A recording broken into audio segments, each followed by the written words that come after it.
శాంతాపురం అనే ఒక చిన్న గ్రామం ఉండేది. ఆ గ్రామంలో వరదరాజు, శకుంతల అని భార్యాభర్తలు ఉన్నారు. వారికి పెండ్లిడికి వచ్చిన 2 పిల్లలు ఉన్నారు, అజయ్, వర్ష. ఇద్దరు కూడా ఉద్యోగాలు చేస్తున్నారు. వాళ్ళ కుటుంబం అంతా చాలా సంతోషంగా గడుస్తుంది. అత్త వరుస అయ్యే ఆమె వాళ్ళ ఇంటికి వస్తుంది. ఆమె ఆ కుటుంబంతో మాట్లాడుతుండగా అజయ్ని చూస్తుంది.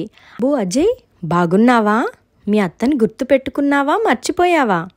"అత్తయ్య, నేను మిమ్మల్ని ఎలా మర్చిపోతాననుకుంటున్నారు? ఎలా ఉన్నారు? మావయ్య రాలేదా?" "లేదు బాబు, నేను పిల్లలు మాత్రమే వచ్చాము." "అన్నట్టు ఏం చేస్తున్నావు నువ్వు?"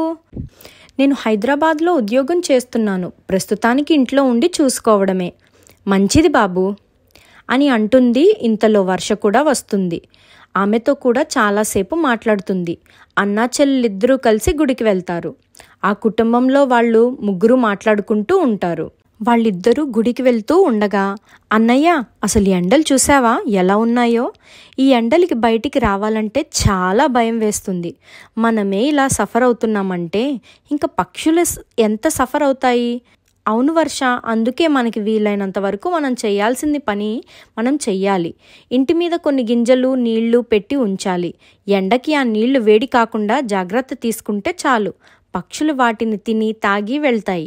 ఈరోజు మార్నింగ్ అదే పని చేశాను." "అన్నయ్య, మంచి పని చేశావు. చుట్టుపక్కల ఇక్కడ ఒక్క షాప్ కూడా లేదు అన్నయ్య. ఎవరికన్నా దాహం వేస్తే వాళ్ళ దగ్గర వాటర్ కూడా లేకపోతే వాళ్ళ పరిస్థితి చాలా ఘోరంగా ఉంటుంది. మనం ఎందుకు చలివేంద్రం పెట్టకూడదు?" "మంచి ఆలోచన. చలివేంద్రం కాదు, మనం మజ్జిగని అందరికీ పంచుదాం ఈ ఎండాకాలం పూర్తయ్యేంత వరకు." వర్ష ఆ మాటలకి చాలా సంతోషపడుతుంది. ఆ విధంగా మాట్లాడుకుని మరుసటి రోజు చెల్లి, అన్న ఇద్దరు గుడి దగ్గరికి నిలబడి వచ్చిపోయే వాళ్ళకి మజ్జిగను అందిస్తూ ఉంటారు. ఇద్దరూ కూడా వాళ్ళ ల్యాప్టాప్స్ని అక్కడే ఉంచుకుని అక్కడే పని చేస్తూ ప్రజాసేవ చేస్తూ ఉంటారు. దాన్ని చూసిన ప్రజలు చాలా సంతోషపడుతూ వాళ్ళని దీవిస్తూ ఉంటారు. అలా ఉండగా అక్కడికి వేద అనే ఆమె తన అక్కతో అక్కడికి వస్తుంది.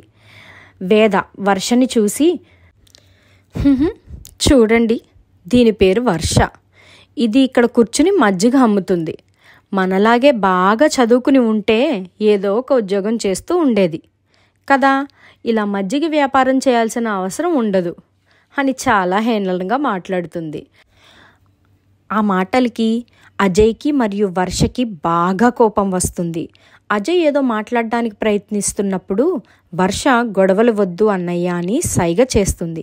ఇంతలో వేద వాళ్ళ అక్క సంయుక్త, "వేద, ఎదుటి వాళ్ళ గురించి అలా తప్పుగా మాట్లాడకూడదని ఎన్నిసార్లు చెప్పాను. వాళ్ళు మజ్జిగ అమ్ముకోవడం లేదు, ప్రజలకు సేవ చేస్తున్నారు. చలివేంద్రం అని కనబడటం లేదా? ముందు నువ్వు ఆ అమ్మాయికి సారీ చెప్పు." వర్ష చిన్న చిరునవ్వు నవ్వుతుంది. వేద కోపంగా అక్కడి నుంచి వెళ్ళిపోతుంది. "తప్పుగా అనుకోకండి, తను కొంచెం అలాగే మాట్లాడుతూ ఉంటుంది. మీరిద్దరూ చేస్తున్న పని చాలా గొప్పది. దానికి నేను సంతోషపడుతున్నాను. అన్నట్టు ఈ ల్యాప్టాప్స్ ఏంటి?" "అజయ్, మేమిద్దరం ఉద్యోగం చేస్తూ ఉంటాము. మా పని డిస్టర్బ్ అవ్వకూడదు, అలాగే మేము సేవ చేయాలి అనుకుంటున్నాము. అందుకే ల్యాప్టాప్స్ కూడా మేము ఇక్కడికి తెచ్చుకున్నాము. చాలా బాగుంది. చాలా మంచి పని చేస్తున్నారు. నేను ప్రస్తుతానికి ఖాళీగానే ఉంటున్నాను. నేను కూడా మీకు సహాయం చేయడానికి వస్తాను.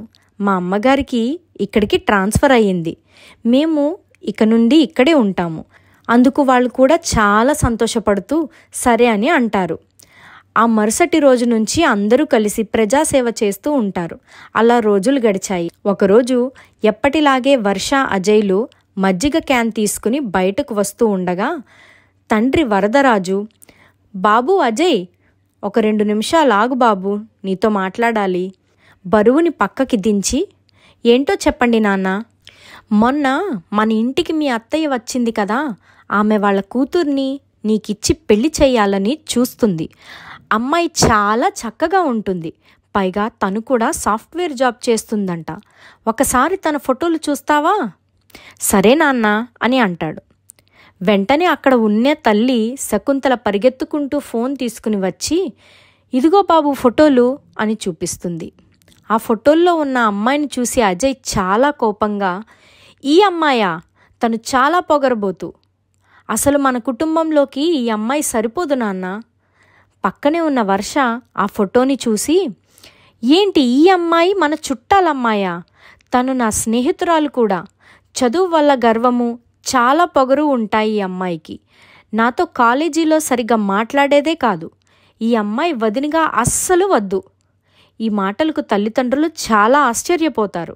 ఇంతలో వాళ్ళ అత్త మరియు తన పెద్ద కూతురు ఇద్దరూ అక్కడికి వస్తుంటారు. పెద్దమ్మాయి ఎవరో కాదు, సంయుక్త. సంయుక్త వర్ష అజయ్ని చూసి, మీరేంటిక్కడ? వాళ్ళు నవ్వుతూ వాళ్ళని పలకరిస్తారు. వాళ్ళు సరదాగా మాట్లాడుకోవడం చూసి అక్కడ వాళ్ళందరూ ఆశ్చర్యంగా, మీకు ముందే పరిచయం ఉందా అని అడుగుతారు. అప్పుడు వాళ్ళు జరిగిన విషయం చెప్తారు. అప్పుడు వాళ్ళ అత్త, చూడు బాబు, ఈ అమ్మాయి నా పెద్దమ్మాయి. అమ్మాయికి చదువు లేదు, పైగా పెద్దగా అందంగా కూడా ఉండదు. అందుకే ఆ అమ్మాయికి తగ్గ సంబంధం చూస్తున్నాము. ఇక రెండో అమ్మాయి నీకు ఈడు జోడు. మీ జంట చాలా బాగుంటుంది, పైగా చక్కగా ఉంటుంది. చదువుకున్న అమ్మాయి, మీ కుటుంబానికి బాగుంటుందని నేను సంబంధం గురించి మాట్లాడడానికి వచ్చాను. చూడండి, నేను ఇలా మాట్లాడుతున్నందుకు తప్పుగా అనుకోవద్దు. మీ పెద్దమ్మాయికి పెద్ద పెద్ద చదువులు లేకపోయినా సంస్కారం ఉంది. పైగా మీరు అందం అని అంటున్నారు, అది మనసుకు సంబంధించింది. మీ అమ్మాయి మనసు ఏమిటో మేము చూసాము, అది చాలా అందంగా ఉంటుంది. మీకు ఇబ్బంది లేకపోతే నేను సంయుక్తని పెళ్లి చేసుకుంటాను అని అంటాడు.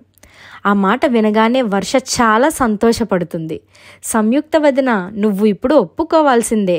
అన్నయ్య మిమ్మల్ని ప్రేమిస్తున్నాడు, పెళ్లి చేసుకుంటా అంటున్నాడు. ఆ మాటలకు తను చాలా సంతోషపడుతుంది. అత్తగారు, చాలా సంతోషం బాబు, నా కళ్ళు తెరిపించావు. అనుకున్నట్లుగా ఇరు కుటుంబాలకు ఆ సంబంధాలు నచ్చడంతో తాంబూలాలు పుచ్చుకుంటారు. కొన్ని రోజుల్లోనే వాళ్లకు పెళ్లి కూడా జరిగిపోతుంది. భార్యాభర్తలిద్దరూ పెళ్లి బట్టలు తానే అక్కడ మజ్జిగతో పాటు స్వీట్లు పంచుతూ ఉంటారు.